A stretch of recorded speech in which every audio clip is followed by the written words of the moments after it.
Hello everyone, welcome to the channel. My name is Jacob and today I'm showing you the framing of my tiny house.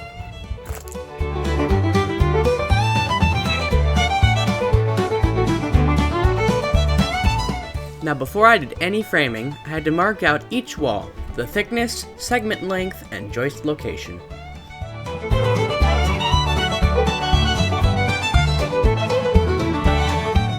Next was building every wall. It was a repetitive task of measuring, cutting, and screwing.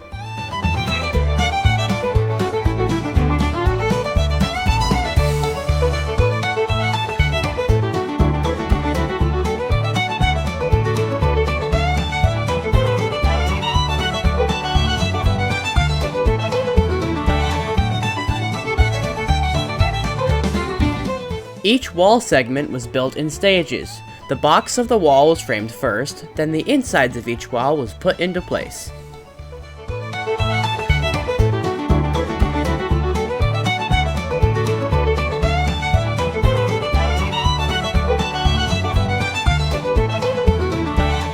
Many 2x4s were used to build the framing, and even more will be used in the future.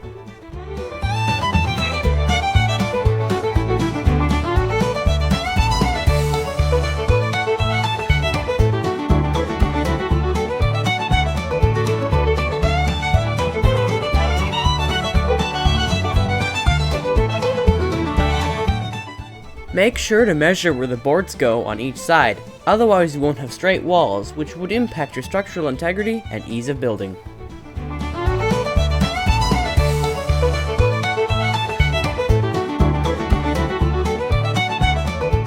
It is always wise to use more screws than less.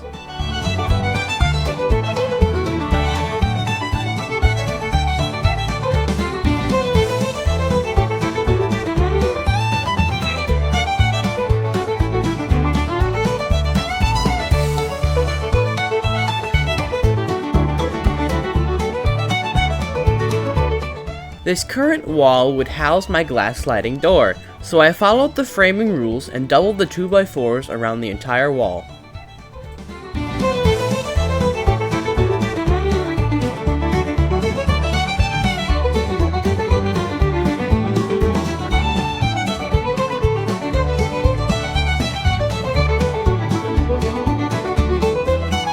Now that it was finished, it was ready to be secured into place.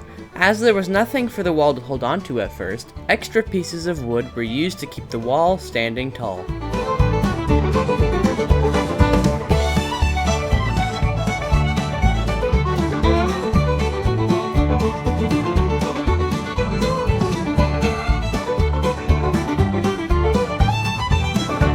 Next was to secure it even further.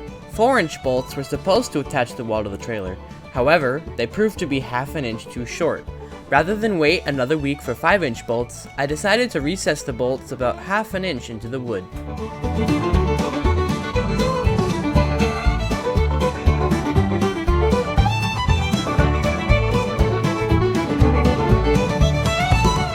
They were then tightened down to make sure they really grabbed onto the wall.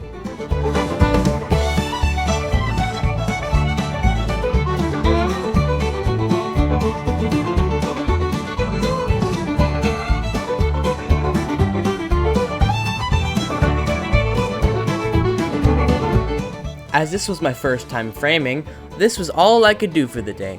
But what I had planned for the next day was going to be impressive.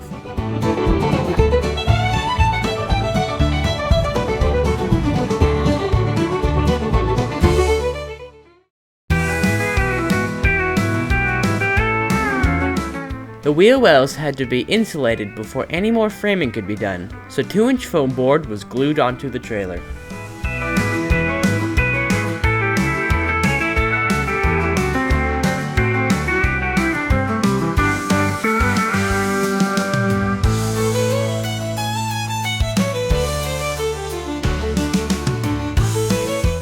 The next wall to be framed was next to the glass sliding door, and was going to have a 3-foot by 4-foot window. However, I accidentally measured the window 1 foot off, which proved to be a blessing in disguise. The new window size was now 4 foot by 4 foot, which fit the room perfectly.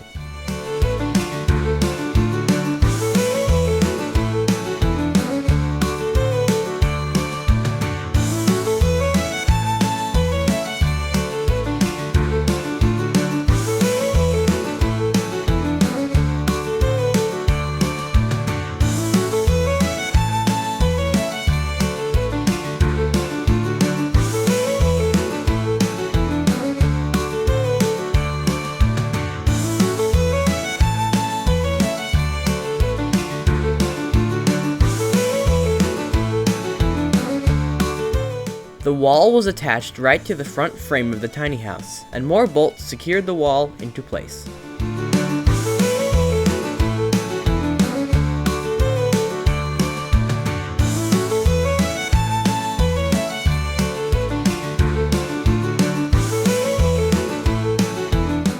The next wall segment was almost too easy. Only 6 boards were used.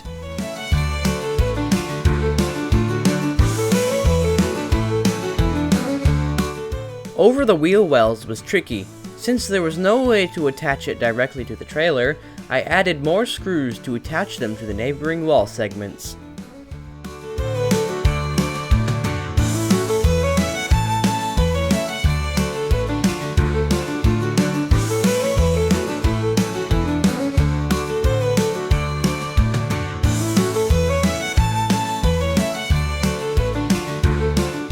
There was a massive segment afterwards. It was almost 12 feet long, and was fairly simple to frame as there were no doors or windows.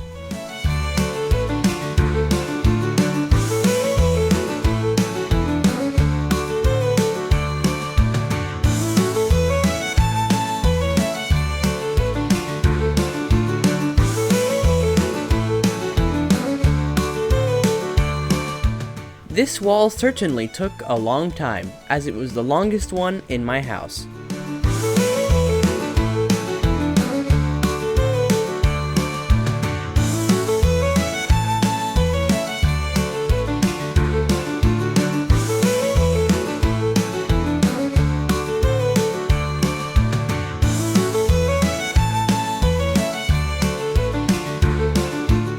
Now that the wall was done, it was put into its space.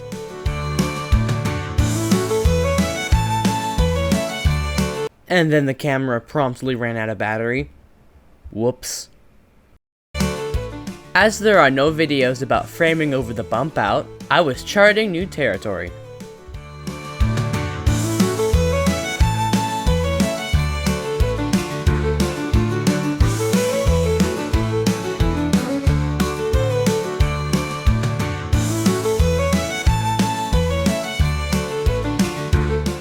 Unfortunately, I cut a piece short again, so a piece of 3/4 inch plywood filled the gap.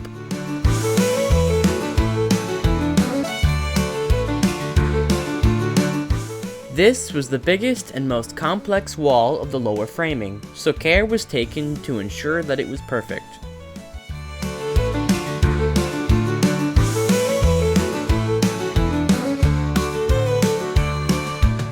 Yes, folks, do you hear that? You guessed it, rain! So I rushed to get the wall done as fast as I could. My mother put tarps over the trailer to prevent water from leaking into the subfloor, while I continued to build quickly.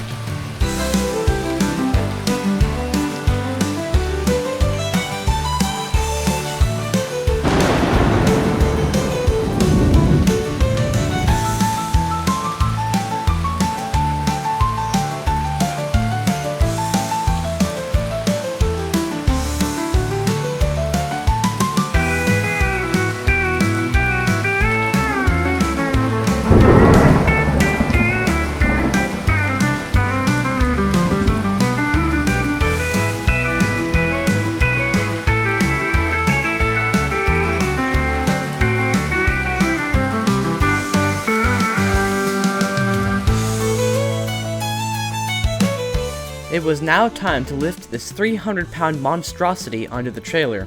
The whole fam contributed to this heavy endeavor.